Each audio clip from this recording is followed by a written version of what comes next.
క్రీస్తునందు ప్రియ దేవుని బిడ్డలకు మన ప్రభువును రక్షకుడైన యేసుక్రీస్తు నామములో పరిశుద్ధాత్మల ఆరాధన యోగా సింహం ధ్వని కుటుంబ సభ్యులందరికీ పేరు పేరున నా హృదయపూర్వకమైన శుభాలు, అందరికీ వందనాలు తెలియపరుచుకుంటూ ఉన్నాను.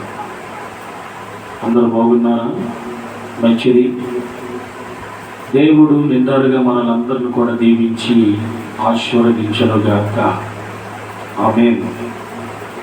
ప్రియమైన దేవుని బిడ్డలారా, గమనించండి, మన అంశం ఏంటి అంటే యేసు శరీరంలో మనము ఏమి కలిగి ఉండాలి అనే అంశంతో ఈ పరిశుద్ధ దినములో మీ ముందుకు రావటం జరిగింది. యేసు శరీరము ఆయన రక్తములో ఆయన బిడ్డలంటి వారు మనమందరము కూడా ఏమి కలిగి ఉండాలి అనేది చాలా ప్రాముఖ్యమైనది. చాలామంది మనసులో వచ్చే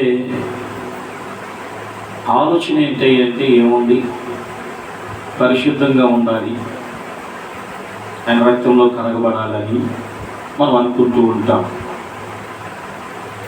మీరు ఊహించింది చాలా కరెక్ట్ అయినదే, కానీ పిల్లలు గమనించినట్లయితే మనకి పరిశుద్ధ గ్రంథంలో కొంతమంది భక్తులు పిల్లల క్రియ కలిగిన విశ్వాసముతో ఉన్నట్టు భక్తులు ఉన్నారు. కానీ ఈ లోకంలో మనం ఆలోచన చేస్తే క్రైస్తవంలో ఎలా ఉందంటే, ఎలా ఉంది, క్రియ ఉంటే విశ్వాసం ఉన్నట్లేదు, విశ్వాసం ఉంటే క్రియ ఉన్నట్లేదు.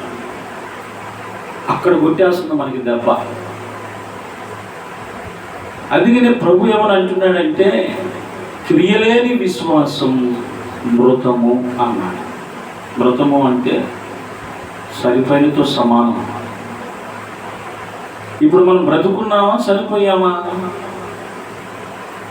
బ్రతుకుంటే క్రియ కలిగినట్టు విశ్వాసముతో మనము క్రీస్తు శరీరంలో ఆయన రక్తంలో మనము పాల్గొందుకోవటానికి, మంచి గుణలక్షణాలు కలిగి ఉండటానికి అవకాశము ఉంటుంది. అదే కనుక మనము బ్రతుకుండి కూడా చనిపోయాం అనుకోండి, క్రియ ఇచ్చినా విశ్వాసం ఇచ్చినా ప్రయోజనం లేనే లేదు. క్రీస్తు శరీరంలో పాలు పొందుకోవటం అనేది అసంభవం. ఇవాళ రోజున మనం ఆలోచన చేస్తే ఎక్కడ చూసినా కొన్ని డినామినేషన్లో మనం చూస్తూ ఉన్నాం. ఎవరు పడితే వాళ్ళు క్రీస్తు శరీరంలో ఆయన రక్తంలో పాల్గొందుకుంటూ ఉన్నారు. అది తుదికి ఏమవుతున్నాయి అని అంటే బలహీనులు, రోగులైపోతున్నారు, శాపగ్రస్తులైపోతున్నారు. ప్రియులారా, గమనించినట్లయితే ఇంకా లోతుగా చెప్పాలంటే చాలా పచ్చి విషయాలు మనం అర్థం చేసుకోవాలి. నేను 3 విషయాలు చెప్పి నేను ముందుకు వెళ్ళిపోవాలి. ప్రియులారా, గమనించినట్లయితే యేసు క్రీస్తు శరీరంలో ఆయన రక్తంలో మనకి బైబిల్ ఏమని బోధిస్తున్నాయి అని అంటే, ముఖ్యంగా ఇవి మానవుల యొక్క పాప క్షమాపణ, రక్షణ మరియు దేవునితో నిత్య జీవానికి సంబంధించినట్టు యొక్క మాటలు మనకి దేవుడు బోధిస్తూ ఉన్నాడు. యేసు శరీరం యొక్క ప్రాముఖ్యమైన విషయం ఏంటి అంటే, మత్తయి సువార్తలో మనకి చెప్పబడింది. ఏమని చెప్పబడింది? వారు భోజనము చేయుచుండగా యేసు ఒక రొట్టెను పట్టుకొని ఏం చేశాడు చెప్పండి? ఆశీర్వదించి విరిచి తన శిష్యులకి ఇచ్చి, మీరు తీసుకొని తినండి అన్నాడు. దీనికి ఒక మాట ఏం చెప్పాలంటే, దేవుని యొక్క విందు. ఏమంటారు దీన్ని? దేవుని యొక్క విందు. ఈ విందులో పాల్గొనుకున్నవారు ఎంతమంది? ఈ లోకంలో మనం చూస్తూ ఉంటాం, సెలబ్రేషన్ చాలా చేసుకుంటాం. పుట్టినరోజు వస్తే సెలబ్రేషన్ చేసుకుంటాం, మంచి పార్టీ చేసుకుంటాం. మంచి ఇల్లు కొనుక్కున్నామంటే మంచి పార్టీ చేసుకుంటాం, మంచి విందు చేసుకుంటాం. స్నేహితులతో, వాళ్ళతో, వీళ్ళతో, అందరితో కూడా ఏం చేస్తాం చెప్పండి? పార్టీ చేసుకుంటాం, విందు చేసుకుంటాం కదా. ఇల్లు కొనుక్కున్నా, బండి కొనుక్కున్నా, బంగారం కొనుక్కున్నా, పుట్టినరోజు వచ్చినా, పెళ్లి రోజు వచ్చినా, ఇంకా చాలా సెలబ్రేషన్ చేసుకుంటూ ఉంటాం. ఇన్ని సెలబ్రేషన్లు చేసుకుంటాం, మంచి విందులో పాల్గొందుకుంటామే. మరి ఆత్మీయ విషయంలో దేవుని యొక్క బల దగ్గర విందు ఎంతమంది పొందుకుంటున్నారు, పాల్గొందుకుంటున్నారు? ఇది ప్రాముఖ్యమైన విషయం. ఆ విందులో పాల్గొందుకున్న వాళ్ళు ఎవరు, ఎంతమంది అర్థం చేసుకుంటున్నారు? ఎవరైనా ఆ విందులో ఎవరైనా పాల్గొందుకుంటున్నారా? పుట్టినరోజుల్లో పాల్గొందుకుంటాం, పెళ్లి రోజుల్లో పాల్గొందుకుంటాం, బళ్ళు కొన్నప్పుడు, మంచి కొత్త బళ్ళు కొనుక్కున్నప్పుడు, కార్లు కొనుక్కున్నప్పుడు, మంచి ఇల్లు కొనుక్కున్నప్పుడు మనం చక్కగా మనము ఆ విందులో పాల్గొందుకుంటాం. ఎలా పాల్గొందుకుంటాం చెప్పాలి? ఎలా పాల్గొందుకుంటాం? మంచి బట్టలు వేసుకుంటాం, కావలసిన బంగారం ధరించుకుంటాం, కావలసిన మేకప్ కొట్టుకుంటాం. అప్ప మంచి కారులో వెళ్తాం కదా. ఆ విందులో పాల్గొందుకోవడానికి కావలసిన వస్తువులను ధరించి ఆ ప్రాంతంలో, ఆ స్థలంలో, ఆ విందులో పాల్గొందుకుంటూ ఉంటాం. ప్రియులారా, ఈ లోకంలో జరుగుతున్నట్టు ప్రతి సెలబ్రేషన్, ప్రతి పార్టీ, ప్రతి విందు ఇది తాత్కాలికమైనదే. అట్టి కనపడి అట్టి మాయమైపోయే విందులు ఇవి అన్నీ. అసలు విందులో మనం పాల్గొందుకోవాలి. ఆ విందు ఏంటంటే ఆయన శరీరము, ఆయన రక్తంలో మనం పాల్గొందుకోవాలి. శిష్యులకి తెలియపరుస్తూ ఉన్నాడు. ఏమని తెలియపరుస్తున్నాడు? ఆశీర్వదించి విరిచి తన శిష్యులకి ఇచ్చి, మీరు తీసుకొని తినుడి, ఇది నా శరీరం అని చెప్పెను. దేవునికి స్తోత్రం. ఇది నా శరీరం అని చెప్పెను. ప్రియులారా, గమనించండి. ఆయన ఆకాశము మీద ఎత్తుకొని ఆ రొట్టెను ఆశీర్వదించి, ఇదిగో ఇది నా శరీరం అని చెప్పి, ఇది మీరు తినండి అని చెప్పారు. ఇప్పుడు ఆ విందులో పాల్గొందుకోవాలి, ఆయన శరీరంలో పాల్గొందుకోవాలంటే మనకి కావలసిన క్వాలిటీస్ ఏమిటి? ఆ విందులో ఎవరు పడతాడు, వెళ్ళిపోతాడు. ఈ లోకంలో జరుగుతున్న విందులో ఏం చేస్తారు చెప్పండి? చిన్న లేదు, పెద్ద లేదు, ఆ వర్గం లేదు, ఈ వర్గం లేదు, ఆ ప్రాంతం లేదు, ఈ ప్రాంతం లేదు. చెప్పండి, ఏం చేస్తారు? నువ్వు మంచిగా స్నానం చేసినా వెళ్ళవచ్చు, స్నానం చేయకపోయినా వెళ్ళవచ్చు, మంచి బట్టలు వేసుకుని వెళ్ళవచ్చు, మంచి బట్టలు వేసుకోకపోయినా వెళ్ళవచ్చు. ఆ విందు వేరు. ఈ విందులో పాల్గొందుకోవాలంటే నువ్వేం చేయాలి? ఆ క్వాలిటీస్ ఏముండాలి? ఇది మన ప్రశ్న. ఆ విందులో పాల్గొందుకోవాలి అని అంటే నీలో కొన్ని క్వాలిటీస్ ఉన్నాయి, చాలా క్వాలిటీస్ ఉన్నాయి, చాలా విలువైన విషయాలు ఉన్నాయి. అయితే ఆ క్వాలిటీస్ 3 విషయాలు మనం తెలుసుకుంటూ ఉన్నాం. 3 విషయాలను మనం ఆలోచన చేసినట్లయితే, ప్రియమైన దేవుని బిడ్డలను గమనించినట్లయితే, మొట్టమొదటిగా పాపక్షమాపణ మనకి కావాలి. ఏం కావాలి? ఆ విందులో పాల్గొందుకోవాలంటే క్వాలిటీస్, దానికి అర్హత. మొట్టమొదటిది ఏంటిది అంటే పాపక్షమాపణ కావాలి. ఏం కావాలి? ఓరు బాబు, నువ్వు వెళ్ళరా నాయన, మాకు బోల్డ్ అని విందులు జరుగుతున్నాయి ఎక్కడ. నువ్వు పెట్టే విందుకి మేము ఈ క్వాలిటీస్లో మేము ఈ విధంగా ఉంటే రావాలా? ఎవడు చేస్తాడు? బలి ఊళ్ళగా ఉన్నారు, ఎవరో అని. క్రీస్తునందు ప్రియ దేవుని బిడ్డలను గమనించండి. ఈరోజు ప్రభు మనతో మాట్లాడుతున్న మాట ఏంటి అంటే, నీ జీవితంలో గొప్ప కార్యాలు జరగాలి అని అంటే, నిత్యము ఆయనతో సహవాసము చేయాలి అని అంటే, నిత్యము ఆయనతో విందులో పాలుపందుకోవాలి అని అంటే మొట్టమొదటిగా చేయవలసిన మొదటి యొక్క క్వాలిటీస్ ఏంటంటే పాపక్షమాపణ మనము పొందుకోవాలి. ఎంతమంది పొందుకుంటున్నారు పాపక్షమాపణ? చెప్పాలి. ఎంతమంది పొందుకుంటున్నారు? ఆ విందులో పాలు పొందుకోవాలంటే ఏం చేయాలి? పాపక్షమాపణ పొందుకోవాలి. ఎక్కడ మీరు ఇందులో పాలు పొందుకున్నప్పుడు నువ్వు చేతులు కడుక్కున్నా నిన్ను అడిగేవాడు ఉన్నాడు, చేతులు కడగపోయినా అడిగేవాడు ఉన్నాడు. కానీ సమస్తమును ఎరిగిన దేవుడు, సమస్తము సృష్టికర్త అయిన దేవుడు తన స్వరూపమందు తన పోలిక చొప్పున చేసుకునే దేవాది దేవుడు తన బిడ్డలకి క్వాలిటీస్ చెప్పాడు. కొన్ని ఏంటా క్వాలిటీస్ అంటే పాపక్షమాపణను పొందుకోవాలి. నా శరీరంలో నా రక్తంలో నీవు పాలు పొందుకోవాలంటే మొట్టమొదటిగా నువ్వు చేయవలసిన పని ఏంటి? ఇదిగో నీవు పాపక్షమాపణ పొందుకోవాలి. ఏంటా క్షమాపణ? ప్రియులారా గమనించండి. ఎఫెసీయులకు రాసిన పత్రిక 1వ అధ్యాయము 7వ వచనంలో ఈ మాట మనకి కనబడుతుంది. త్వరగా మనం చదువుకుంటే మనం ముందుకు వెళ్ళటానికి అవకాశం కలుగుతుంది.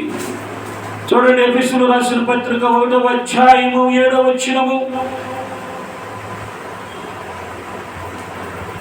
ఎఫెసీయులకు రాసిన పత్రిక 1వ అధ్యాయము 7వ వచనం. దేవుని యొక్క కృపా ఐశ్వర్యమును బట్టి ఆ ప్రియుని యందు ఆయన రక్తము వలన మనకు విమోచనము అనగా మన అపరాధములను క్షమాపణ మనకు కలిగి ఉన్నది. దేవునికి స్తోత్రం. ఆయన కృపమును బట్టి పిల్లరా ప్రాముఖ్యమైన విషయం ఏంటంటే ఆయన కృప ప్రతి ఒక్కరి మీద ఉన్నది. కృప మహిమైశ్వర్యమును బట్టి క్రీస్తుని యందు ఆయన రక్తము వలన మనకు విమోచన అనగా మనకు మన అపరాధములకు క్షమాపణ మనకి కలిగి ఉన్నది. ఎంత గొప్ప దేవుడు చూడండి. ప్రియులారా, ఇది డబ్బులు పెట్టి కొనుక్కునేది కాదు, ఏదో బంగారం పెట్టి కొనుక్కునేది కాదు, లేకపోతే ఏ ఇల్లు పెట్టి కొనుక్కునేది కాదు. నువ్వు ప్రయాసపడాల్సిన అవసరం లేదు. ప్రభు ఏమన్నాడు? సమస్తము జనులారా, ఏమన్నాడు? ప్రయాసపడుతున్న సమస్త జనులారా నా యొద్దకు రండి, నేను మీకు విశ్రాంతిని కలిగి చేస్తాను. నా యొద్దకు రండి, నేను మీకు విశ్రాంతిని కలిగి చేసిన వాడు. ఎందుకంటే నేను సాత్వికుడను, దేన మనసు గలవాడును. ఇన్ని మాట చెప్పేవాడు ఎవరన్నా ఉన్నారా? చెప్పండి. నువ్వు ఏదన్నా వస్తువు కొనుక్కోవాలంటే డబ్బులు పెట్టి కొనుక్కోవాల్సిందే, తప్పదు. ఎవరైనా ఊరికనే ఇస్తారా? చెప్పండి, ఎవరైనా ఊరికనే ఇస్తారా? ఇంకొక మాట ఏంటి చెప్పమంటారా? కర్మదాలుగా మనకి ఏదన్నా జబ్బు వచ్చిందనుకోండి, చెప్పండి, మనకి ఉచితంగా వైద్యం చేస్తారా? ఏదో ఒక పరిస్థితిలో, ఏదో రూపంలో ఖచ్చితంగా మన దగ్గర డబ్బులు వసూలు చేస్తారా లేదా? ఖచ్చితంగా చేస్తారు. ఈరోజు మనలో ఉన్న జబ్బును నయం చేసుకోవాలంటే డబ్బులు పెట్టాలి. కానీ యేసుక్రీస్తు ప్రభువు వారు అంటున్నారు, ప్రయాసపడుతున్న జనులారా నా యొద్దకు రండి, నేను మీకు విశ్రాంతిని కలిగి చేస్తాను. ఇప్పటి వరకు చాలు. రోగంతో ఉన్నావా, రొప్పుతో ఉన్నావా, ఆయాసంతో ఉన్నావా, అనారోగ్యంతో సమస్యలతో కొట్టిమిట్టలాడుతున్నావా, నీ కుటుంబంలో సమాధానం లేక తల్లికి లేని భర్తకి లేని భార్యకి, అలాగే బిడ్డలకి సమాధానం లేని స్థితిలో ఉన్నావా, గర్భఫలం లేక బాధపడుతున్నావా, వివాహం జరగట్లేదని బాధపడుతున్నావా, ఉద్యోగం దొరకలేదని బాధపడుతున్నావా? రండి. ఇప్పటి వరకు మీరు పడిన ప్రయాసం చాలు. నేను మీకు విశ్రాంతిని కలిగి చేస్తాను, ఉచితంగా వచ్చాను, ఉచితంగా నేను మీకు తెలియపరుస్తున్నాను. ఏంటి అంటే నా కృప నీ మీద ఉన్నది. Praise the Lord. నా కృప నీ మీద ఉన్నది. నా యొక్క కృపను బట్టి నీవు పడుతున్న ప్రయాసము, పాపం అనే భారముతో ప్రయాసముతో పడుతున్న నీవు నా ఎదుకు రా. ఇదిగో నా రక్తము వలన మనకు విమోచన, రక్తము వలన మనకు విమోచన అనగా మన అపరాధములకు క్షమాపణ మీకు కలిగి ఉంటుంది. నేను మిమ్మల్ని క్షమిస్తాను. ప్రభు సన్నిధిలో నీవు పాప క్షమాపణను పొందుకోవాలి. అంటే ఏంటి? మారు మనసు పొందాలి. అబద్ధం ఆడాను, మోసం చేశాను, వ్యభిచారం చేశాను, దొంగతనం చేశాను, ఇంకా అతిశయంతో ఉన్నాను, గర్వంతో ఉన్నాను, వినయం లేదు, విధేయత లేదు, భయం లేదు, భక్తి లేదు, లోబడి మనసు లేదు. ప్రభువా నన్ను దయతో క్షమించయ్యా, నా పాపాన్ని క్షమించయ్యా, నీ రక్తంతో నన్ను కడుగయ్యా, నీ అమూల్యమైన రక్తంతో నన్ను శుద్ధి చేయి ప్రభువా అని చెప్పి మారు మనసు, పాప క్షమాపణ నిమిత్తం మారు మనసు పొందితే, నీ పాపాలన్నీ ఒప్పుకొని విడిచిపెడితే దేవుడు నీ మీద కనికరించి ఆయన కృప ద్వారా నీకు విమోచన ఇచ్చి నీకు క్షమాపణ భిక్ష పెడతాడు. ఎప్పుడైతే క్షమాపణ భిక్ష నీ జీవితంలోకి ఎప్పుడైతే ఆయన క్షమాపణ భిక్ష చేస్తాడో, వీని వెంటనే నీ జీవితంలో పాపం అనే బీజం ఏమైపోతుంది చెప్పండి? పెరిగివేయబడుతుంది. ఇక నీలో ఎటువంటి పాపం ఉండదు. పిల్లరా, నీ జీవితం అంతా కూడా నూతనమైపోతుంది. అప్పుడు ఆయన విందులో నువ్వు పాలు పొందుకోవటానికి మొదటి క్వాలిటీస్లో ఇది అర్హత కలిగి ఉంటావు. దేవునికి స్తోత్రం. ఏమంటావు? ఇటువంటి పాప క్షమాపణ కలిగి ఉంటే, ఆయన కృపను పొందుకుంటే నీకు విమోచన కలిగింది. రెండోది క్షమాపణ కలిగి ఉంటావు. సో కాబట్టి ఆ ప్రేమ విందు అనగా ఆ యొక్క యేసు అనే విందులను పాల్పొందుకోవడానికి అవకాశం కలుగుతుంది. Praise the Lord. కాబట్టి ఈ విషయాలు మనం గమనించి మనం ఏం చేయాలి చెప్పండి? పాప క్షమాపణ మనము పొందుకోవాలి. రెండోది ఏంటి అంటే మనము పరిశుద్ధపరచుకోవాలి. ఇందాక చెప్పుకున్నది కరెక్టేగా. మారు మనసు ఉంటేనే కదా నీకు పరిశుద్ధపరచబడతావు. పాప క్షమాపణను పొందుకుంటే కనికరించబడ్డావు. సో కాబట్టి ఇప్పుడు నీవు శుద్ధీకరణ చేసుకోవాలి. ప్రభు సన్నిధికి వచ్చినప్పుడు, ప్రభు బలలో నువ్వు పాల్పొందుకున్నప్పుడు నీవు రెండవ క్వాలిటీస్ ఏంటంటే నీ అంతరంగాన్ని పరిశుద్ధపరచుకోవాలి. నీవు ఏ తప్పు చేసావో, ఏ పాపం చేసావో అన్నీ కూడా ఒప్పుకొని విడిచిపెట్టి నువ్వు ప్రభు బలలో పాల్పొందుకోవటానికి అవకాశము కలుగుతుంది. అందుకనే యోహాను, మొదటి యోహాను 1వ అధ్యాయం 7వ వచనంలో అంటాడు. ఆ మాట మనం చదువుకుందాం. చూడండి 7వ వచనం.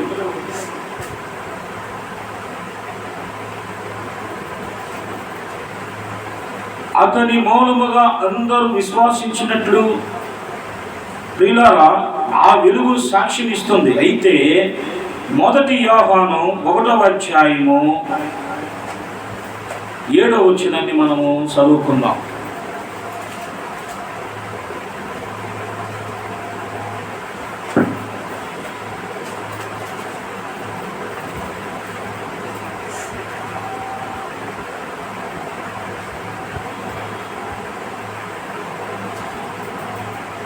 అయితే ఆయన వెలుగులో ఉన్న ప్రకారము మనము వెలుగులో నడిచిన యెడల మనము అన్యోన్య సహవాసము గలవారమై ఉందుము. అప్పుడు ఆయన కుమారుడైన యేసు రక్తము ప్రతి పాపం నుండి మనలను పవిత్రులుగా చేయి. ఏం చేసేదంట? ఆయన రక్తము ద్వారా మనల్ని శుద్ధి, పరిశుద్ధపరుస్తాడు, పవిత్రపరుస్తాడు. యేసు రక్తము ద్వారా ప్రతి పాపము నుండి మనం పవిత్రులుగా చేయబడతాం. అంటే ఏంటి? ఇప్పుడు ఆయన ఇచ్చినట్టు ఆయన శరీరములో, ఆయన రక్తములో ఈ రెండో క్వాలిటీస్ మనం పొందుకోవడానికి అవకాశము కలుగుతుంది. మొదటి క్వాలిటీస్ ఏంటి? పాప క్షమాపణ పొందుకుంటాం. రెండోది ఏంటిది, శుద్ధీకరించబడతాం.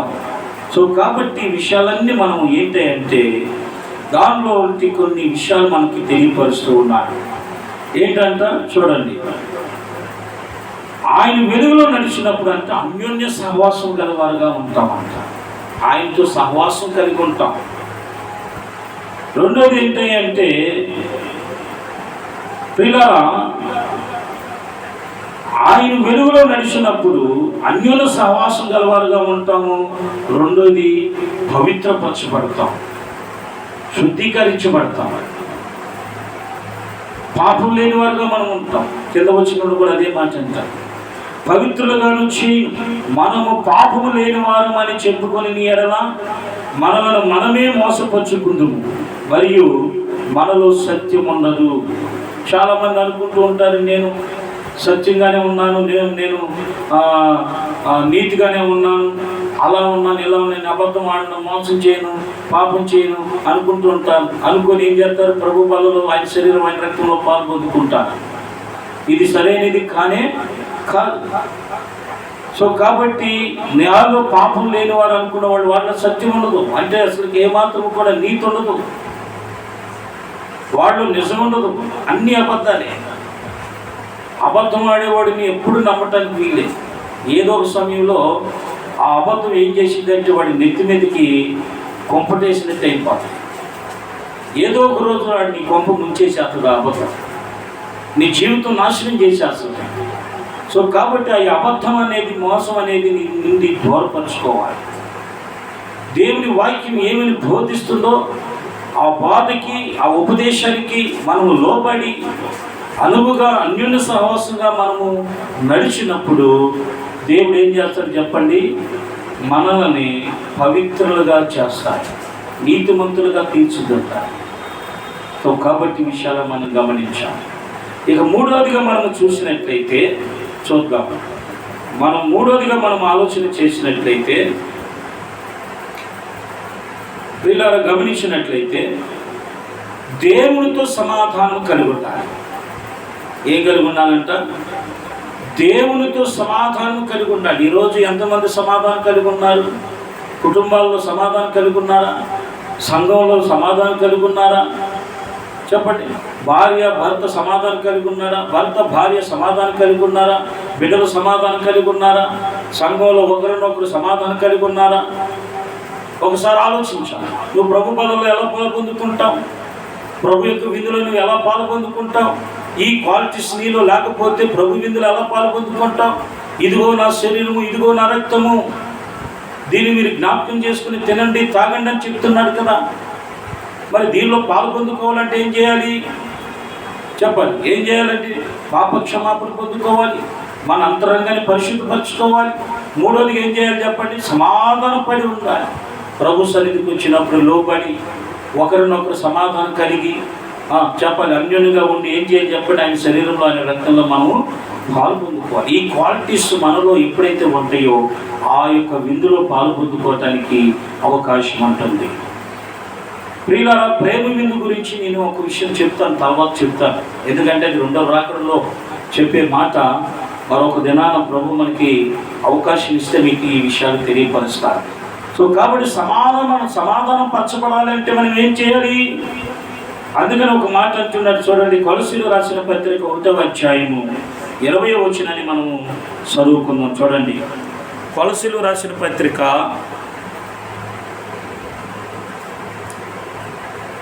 1వ అధ్యాయము 20వ వచనం. ఆయన యందు సర్వ సంపూర్ణత నివసింపవలనని ఆయన శిలువ రక్తము చేత సందు చేసి ఆయన ద్వారా సమస్తమును, అవి భూలోకమందు అయినను పరలోకమందు అయినను, వాటినన్నిటి ఆయన ద్వారా తనతో సమాధానపరచుకొనవలనని తండ్రి అభిష్టమాయను. మరియు గత కాలమందు దేవుని దూరస్తులు మీరు దుష్టి క్రియల వలన మీ మనసులను విరోధ భావము గలవారై ఉండినను మిమ్మలను కూడా తన సన్నిధిని పరిశుద్ధులుగాను, నిర్దోషులుగాను, నిరపరాధులుగాను నిలబెట్టుటకు ఆయన మాంసయుక్తమైన దేహమందు మరణము వలన ఇప్పుడు మిమ్మలను సమాధానపరచవలెను. దేవునికి స్తోత్రం. గత కాలంలో ఇంతకు ముందు మనం ఎలా ఉన్నాం? దేవునికి దూరస్తులుగా ఉన్నాం. ఎలా ఉన్నామంట? మీ యొక్క దుష్టక్రియల వలన దేవునికి దూరస్తులుగా ఉన్నాం. మనం దూరమైపోయాం. సంఘానికి, సంఘ కాపురికి, సంఘ సహవాసానికి, ఆయన శరీరము, ఆయన రక్తంలో మనం చాలా దూరస్తులమైపోయాం, భ్రష్టులమైపోయిన పరిస్థితి. సో కాబట్టి దేవుడు ఏం చేశాడంటే తన సన్నిధిని పరిశుద్ధులుగాను, నిర్దోషులుగాను, నిరపరాధులుగాను నిలవబెట్టుటకు ఏం చేశాడు? ఆయన మాంసయుక్తమైన దేహమందు మరణము వలన ఇప్పుడు మిమ్మల్ని సమాధానపరచవలెను. ఈరోజు ఆయన మన కోసం మరణించడం ద్వారా, ఆయన రక్త మాంసాలు మనకు పెట్టుబడి పెట్టడం వలన ఇప్పుడు ఈరోజు మనము దూరస్థలమైన మనము తండ్రి సన్నిధికి నడిపించిన దేవుడు, హల్లెలూయా, సమాధానపరిచిన వాడుగా ఉన్నాడు. సో కాబట్టి ఈరోజు ఆయన శరీరంలో, ఆయన రక్తంలో మనం పాలు పొందుకోవాలంటే ఏం చేయాలి చెప్పండి? సమాధానపరచబడేవారుగా ఉండాలి. నువ్వు ఎవరితో విరోధంగా ఉన్నావో, నువ్వు ఎవరితో కోపంతో ఉన్నావో వారందరి ద్వారా నువ్వేం చేయాలి చెప్పండి? సమాధానపరచబడాలి. నేను చేసిన తప్పు నన్ను క్షమించు అని ప్రభు సన్నిధిలో నువ్వు ఒప్పుకొని విడిచిపెట్టినప్పుడు ఇక నువ్వు సమాధానపరచబడతావు. నీ జీవితంలో సమాధానం లేదనుకోండి, ఉక్కిరి బిక్కిరి అయిపోతావు. నీ మనసు స్థిరత్వం ఉండదు, స్థిరత్వం ఉండదు. ఏదేదో నీ ఆలోచనలన్నీ నీలోకి వచ్చేసి ఏం చేస్తావంటే నీకే తెలియదు. ఏం చేస్తావు, ఏం మాట్లాడుతావు నీకే తెలియదు. కారణం ఏంటంటే సమాధానం ఉండదు.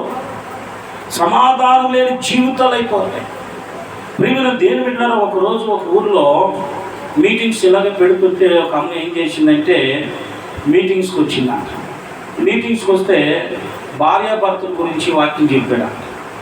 భార్యాభర్తల గురించి వాక్యం చెప్తే చాలా బాగా చక్కగా చెప్పాడని చెప్పేసి, సరే ఈరోజు విజయవాడలో జరిగింది, రేపు గుంటూరులో పలానా రోజున పలానా సభలు జరుగుతాయి, మీరు ఆసక్తి గలవారు ఉంటే రండి అని చెప్పేసి అనౌన్స్మెంట్ చేశారు. సరే కదా అని చెప్పేసి ఏమేం చేసింది, విజయవాడలో మీటింగ్స్లో కలిసింది, తర్వాత గుంటూరులో కూడా మీటింగ్లో కలిసింది. అక్కడ కూడా ఏ వాక్యం చెప్పాడు? భార్యాభర్తల గురించే వాక్యం చెబుతున్నాడు. ఇదేంట్రా నాయన అని చెప్పి విజయవాడలో చూస్తే భార్యాభర్తల గురించే వాక్యం చెప్పాడు. గుంటూరుకు వచ్చాను, గుంటూరులో కూడా వాక్యం ఇదే విధంగా చెప్పాడు. సరే అని చెప్పేసి వాక్యం మరి అయ్యగారు బాగా చెప్తున్నాడు, బాగుందని చెప్పేసి ఆయన ఎక్కడ పెడితే అక్కడికి స్వార్థ కోటంలో పెడితే వెళ్తున్నానంట. మూడవదిగా మరి హైదరాబాద్లో కూడా మీటింగ్ జరుగుతున్నాయి అని చెప్పేసి ఆసక్తి ఉంటే రండి అని చెప్పేసి అన్నానంట. సరే అని చెప్పేసి ఈమె ఆ మూడో మీటింగ్లో కూడా కలిసిందంట. ఈ మూడో మీటింగ్లో కూడా కలిస్తే ఏం జరిగింది చెప్పండి? అక్కడ కూడా భార్యాభర్తల గురించి వాక్యం చెబుతున్నాడు అంట. ఇక లేని చూడు ఎంత కోపం వచ్చిందంటే మామూలుగా కోపం రావట్లేదు. ఈ అయ్యగారు పని చెప్తాను, ఇది అసలు ఈ వాక్యం అవని ఇదంతా అవని చెప్తానని చెప్పి అంత వాక్యం అంతా అయిపోయి అందరికి ప్రార్థన చేసి వెళ్ళిపోయినా కూడా ఈ ఒక్కతే అక్కడ ఉంటే ఈ అయ్యగారు అనుకున్నాడంటే ఏమో ఎంత ఆసక్తి ఉంది ఏంటి అని చెప్పేసి ఇంకా చాలా సంతోషపడుతున్నాడు అంట. అయిపోయిన తర్వాత అమ్మ ఏంటి అందరూ అయిపోయిన కూడా ఇంకా మీరు ఉన్నారు ఏంటి అని అంటే, మీతో మాట్లాడాలని ఉన్నాను నేను. ఏంటమ్మా అంటే, విజయవాడలో మీటింగ్ పెట్టారు, మీరు భార్యాభర్తల గురించి చెప్పారు, గుంటూరులో చెప్పారు, అదే వాక్యం చెప్పారు, ఇక్కడ కూడా ఇంకేం వాక్యం చెప్తారని చెప్పేసి నేను ఇక్కడ కూడా మీరు భార్యాభర్తల గురించే వాక్యం చెప్పారు, అసలు ఈ భార్యాభర్తల వాక్యం గురించి ఏ వాక్యం రాదా మీకు అని అన్నంత చాలా కోపంతో అంటున్నాడు. సరే అని చెప్పేసి, సరేనమ్మా ఇంతకీ మీరు ఒక్కడే వచ్చారా, మీ భర్త ఉన్నారా, భర్త వచ్చాడా అంటే రాలేదు. అదేంటమ్మా అని అంటే, మా ఆయనకి నాకు అసలుకి మాటలు లేవు, నేను అందుకే మనశ్శాంతి కోసం నేను ఇలా వచ్చాను, పేరు గురించి మీరు ఎట్లా అన్నారు. అదే అమ్మ సంగతి. ఏంటంటే అంటే, ఏముందమ్మా, నీవు నీ భర్తతో సమాధానం లేవు కాబట్టి నీకు విజయవాడలో కూడా అదే వాక్యం దేవుడు నీతో మాట్లాడాడు, గుంటూరులో కూడా అదే వాక్యం దేవుడు నీతో మాట్లాడాడు, ఎక్కడికి వచ్చినా కూడా దేవుడు అదే వాక్యం నీతోనే మాట్లాడాడు. దేవుడు నీతో ఉన్నాడమ్మా, దేవుడు నీతోనే మాట్లాడాడమ్మా, నిన్ను విడిచిపెట్టలేదు దేవుడు. నీవు నీ భర్తతో సమాధానం కలిగి ఉండాలని చెప్పి దేవుని ఉద్దేశంతో ఆయన రక్తమాంస దేహాన్ని నీ కొరకు ఆయన అప్పగించేశాడు, నీ కొరకు ఆయన చనిపోయాడు, నీ కొరకు ఆయన రక్తం చిందించాడు. నీవు నీ భర్తతో సమాధానం కలిగి ఉండాలని చెప్పేసి వాక్యం చెప్తుంటే కళ్ళంటే నీళ్ళు వచ్చేసి, అయ్యో నేను ఇప్పటి వరకు నేను ఎంత తప్పు చేశానా, నేను నా భర్తతో సమాధానం లేకపోవటమేనా దేవుడు నాతో మాట్లాడాడు అని చెప్పేసి వీని వెంటనే పాస్టర్ గారితో ప్రార్థన చేయించుకుని మీదట నేను నా భర్తతోనే సమాధానం కనుగొంటానని చెప్పి దేవుని యొక్క సన్నిధిలో తీర్మానం చేసుకుని వెళ్ళిపోయింది. దేవునికి స్తోత్రం. అలాగే భార్యాభర్తల సమాధానం ఉండాలి, సంఘంలో కూడా సమాధానం ఉండాలి, కాపులతో సమాధానం కలిగి ఉండాలి, బిడ్డలు కూడా తల్లిదండ్రులకి సమాధానం కలిగి ఉండాలి కదా, తల్లిదండ్రులు కూడా బిడ్డలతో సమాధానం కలిగి ఉండాలి. ఈ సమాధానం అనేది మన జీవితంలో లేకపోతే మన జీవితం ఉక్కిరిబిక్కిరైపోద్ది. సమాధానం ఉండకపోతే మన జీవితం ఏమైపోతుందో మనకే అర్థం కాదు. సో కాబట్టి ప్రభు మనల్ని సమాధానపరచడానికి ఆయన రక్త మాంస దేహాన్ని చూడండి ప్రియులారా మన కోసం అర్పించి బలియాగమైపోయి రక్తము చిందించి మనల్ని దూరస్తులమైన మనల్ని తండ్రి సన్నిధికి నడిపించిన, సమాధానపరిచి నడిపించిన దేవుడు దేవాతి దేవుడు ఆయన. సో కాబట్టి ఈ విషయాలన్నీ గమనించి ప్రభువులు మనం ఈ 3 క్వాలిటీస్ ఆయన శరీరంలో ఆయన రక్తంలో పాలు పొందుకోవాల్సిన ప్రతి ఒక్కరు కూడా మొదటిగా పాపక్షమాపణ పొందుకోవాలి, రెండోది శుద్ధీకరణ చేసుకోవాలి, మూడోది సమాధాన పడి మనం నడుచుకోవాలి. అప్పుడే ఆ విందులో పాలు పొందుకోవటానికి అర్హులము అవుతాం. సో కాబట్టి ఇవన్నీ మనం చేసినప్పుడు నిత్య జీవాన్ని మనం పొందుకుంటాం, నిత్యము ఆయనతో సహవాసము ఆయన విందులో పాలు పొందుకుంటాం. దేవుడికి